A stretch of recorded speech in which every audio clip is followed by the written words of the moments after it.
তুই রাগ মায়ের সাথে করিস? তুই কে রে? তুই কি রে? তুই কত নরম ছিলি তুই জানিস? তোর পায়খানার প্রেশার আসছে তুই বলতে পারিস নাই, এটা কখন বের হয়ে গেছে সেটাও তুই বলতে পারিস না। তুই এটা হাতে নিছিস আর তুই পায়খানা খাচ্ছিস। তোর ওই অবস্থায় তোর নিরাপত্তা দিয়েছিস, তোর ওই অবস্থায় সে তোকে নিরাপত্তা দিয়েছে। তুই এতটাই নরম ছিলি যে তারা ভয় থাকতো যদি তুই ওদের পিঠের নিচে এসে মারা যাস।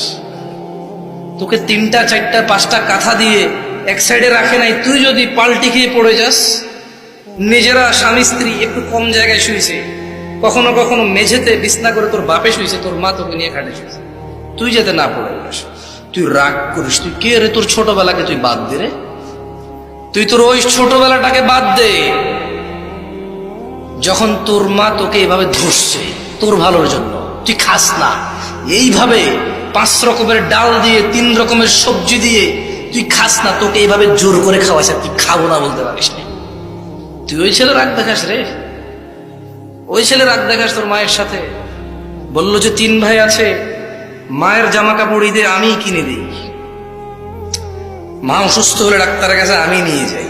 বললাম যে তোর মা যখন তোকে পেটে নিল, তোর মায়ের পেটটাকে তো 4 ভাগ করে নাই যে এই অংশে তুই থাকবি, এই অংশে আসতেই পারবি না, তোর বাকি 3 ভাই আসবে। তুই কেন তোর মাকে এটা মনে করিস না যে তুই মায়ের একমাত্র সন্তান? এই পৃথিবীতে কোনো সন্তান তার মা বাবার কৃতজ্ঞ হওয়া তো ইম্পসিবল।